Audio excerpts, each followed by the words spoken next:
Where do you think that old Nick gets our food? From TV by magic. There is no magic. What you see on TV, those are pictures of real things, of real people. It's real stuff. Dora's real for real?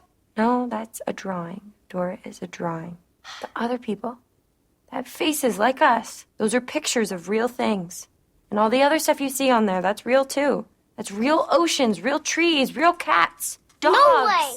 Where would they all fit? They just do. They just fit. They just fit out in the world. Jack, come on. You're so smart. I know that you've been wondering about this. And that's a clip from Room, directed by Lenny Abrahamson. Lenny, how are you?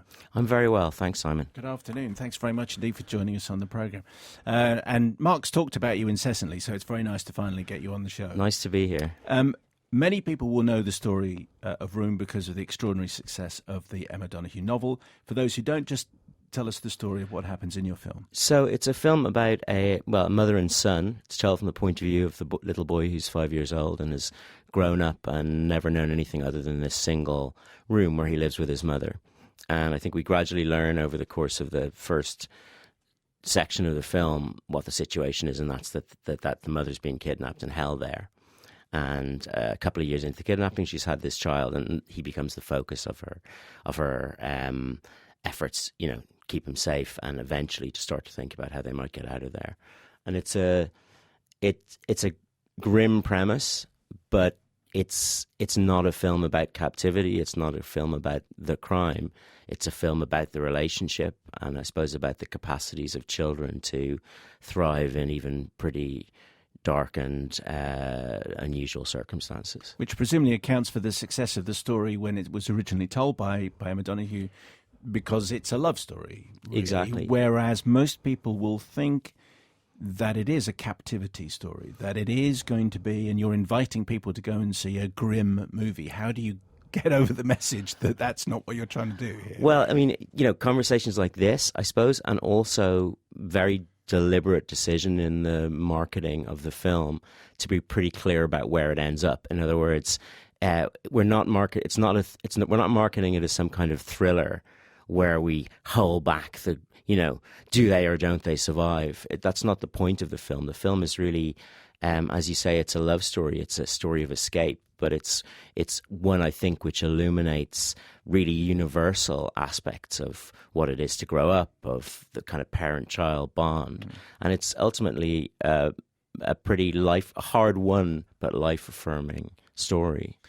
I want to ask you about how you cast the movie in just a second, but how did you cast yourself? How did you, I don't mean you appear in the movie, but how did you get this gig? Because it was such a successful book. There must have been many, many directors who thought, I want to do that movie. I begged, and I... That works, does it? That does work. Okay. I begged. What I did was I wrote a very long letter to Emma Donoghue, the author. I mean, when I read the novel, I was hugely moved by it, and also, massively desirous of being the person to get to make it, but also pretty sure that I wouldn't be, because I remember at a certain point it had become a bit of a bestseller, and then somebody told me that Obama had been pictured coming out of a bookstore in Martha's Vineyard with a copy of the book under his arm, and I thought to myself, well, I look forward to seeing what Mr. Spielberg does with the adaptation, and but I thought, well, the least I can do is have a shot, and so I wrote a very long document to Emma where I talked a lot about her novel, I suppose, showing her that I sort of understood the mechanics and how it worked and what it really meant, and then talked a lot about how I felt it could be transposed into a film. I also tried to sort of put as many spoilers in as I could for other directors and other pitches. So it was full of things like, people will say that blah. So you trashed the opposition. Before I even knew who they were, I had a good go. I tried to cover all the bases, yeah. And am I right in saying that she had written the screenplay? She wrote the screenplay almost immediately she finished the novel. She didn't even wait for the novel to be published, so she didn't even know that the novel was successful before she'd actually done the screenplay herself. Yeah, she thought she would. She felt that nobody would let her if she didn't sort of do it herself first.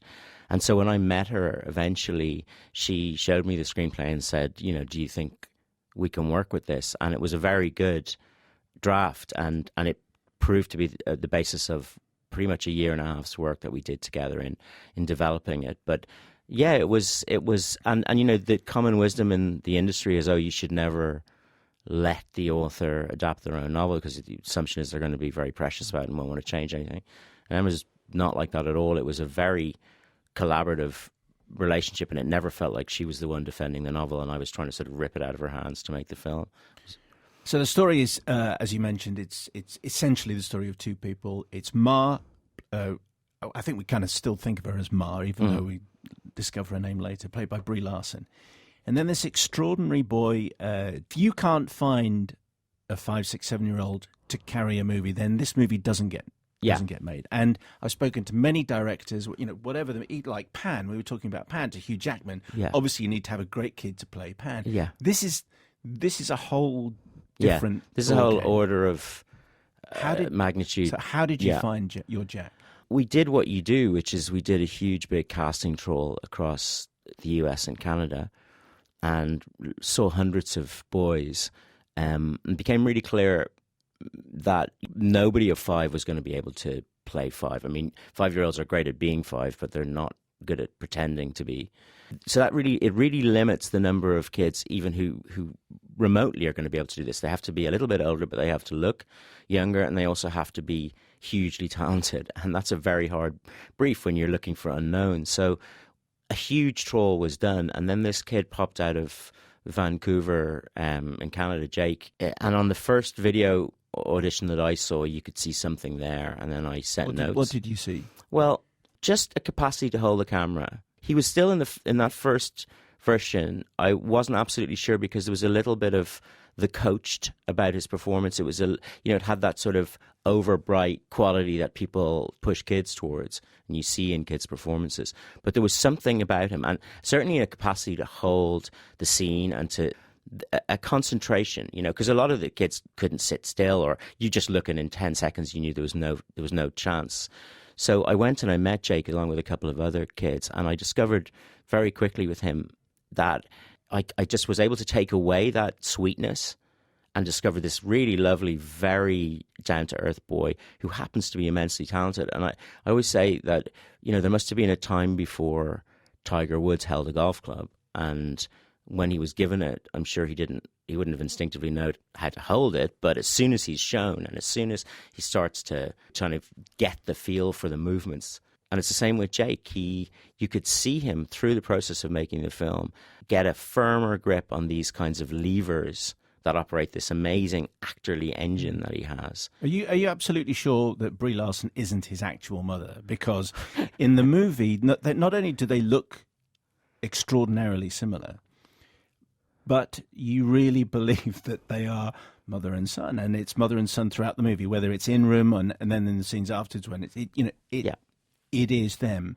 You presumably did not want an actress to play Ma, who was a fabulous actor, but just then did her scenes and went away. Presumably she had to be his mother all the time. Yeah, I mean, part of the brief really for casting that role was to find somebody not just brilliant, but also warm, open, and with a light facility for what they do. In other words, it was never going to work if somebody was like heading over to their trailer between takes, or had that sort of intense process, which I respect. It's just that in this case, it had to be somebody who was able to be with him between takes, play with him, and it was extraordinary. We got them together about a few weeks before we shot.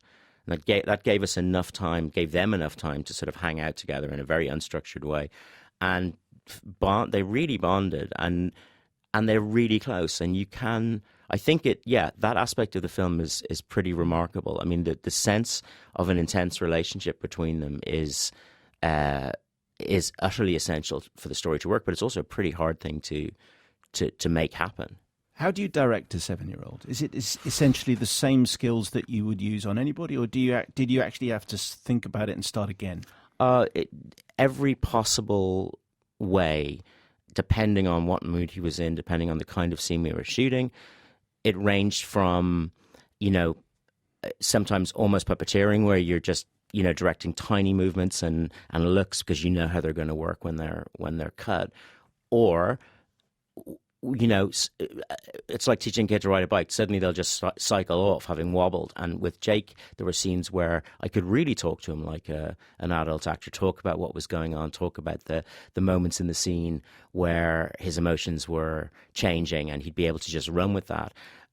Takes were very long because rather than cutting and doing it again, I would talk him through scenes, go back a few lines. Sometimes we'd parrot lines. We'd do games where he'd say it, I'd say it back, and we'd turn it into a sort of joke where I could get his energy up by, you know, I'd call it back to him louder. I'd dare him to do it back to me even more angry or whatever it was. So for me, certainly it's the most intense, challenging thing I've ever done as a director was to shepherd him through that process of you know, because he's in every single scene. He's the absolute center of the film. But none of that would have been possible if there wasn't a great actor in there. But it's a 7-year-old actor. The horror of the movie, and I'm using it with a small h because it is not a horror film, but the horror is the fact that even though this is a piece of fiction, we know that these stories happen. And in many cases, they're even more horrific than the story that Emma has told. And she's made reference to the Fritzl case, which is the facts of which are still mind-bogglingly terrible. Were you afraid that that's what people would think of and think, I don't want to see that? Yeah, that's the biggest challenge of this film. And I have conversations regularly with people after screenings who say, oh God, I was terrified to come to see this. And now, you know, or I've heard people saying, I've been telling my friends, it's not what you think, you know, you're safe, go and see it. Because we don't see any abuse taking place. We're with the little boy all the time who is successfully protected by his mother and is in a certain, I think, very grounded way, not in a kind of silly fantasy way, a pretty happy kid. So it's not a film where you watch a child suffering. I mean, but I think that's what's easily imagined when you hear the premise. The thing about Emma's choices in the novel were very smart. I mean, without sounding sort of silly or glib, she has imagined a best case scenario for a story like this. It's it's a situation where the child is protected. There's light, there's natural light. They're not in some sort of dungeon. They're not chained up. They manage to have something like a very circumscribed, albeit very circumscribed, normality within their lives. And we come into the situation 7 years into mass captivity. So you're looking at a kind of normalized routine. You're not looking at the kind of emotional extremes of the first months of captivity or anything like that. And the film is ultimately a kind of parable. It uses this situation to talk about a whole lot of other things, some of which are I think most of which are generally applicable to the lives that parents and children have. So the challenge has been getting that message out. And so things like the Audience Award at Toronto was really useful because that marks the film as a film that audiences love rather than feel duty-bound to see or, you know, feel morally kind of instructed by it. It's a film that people actually like. And that's important to me because I think it is a film for an audience. And once we can get that message across, then you can see people beginning to sort of put their anxieties to one side and walk through the door. Well, I think you'll have an interesting year, Lenny. Thank you, Simon. Lenny Abrahamson, thank you very much. Thanks.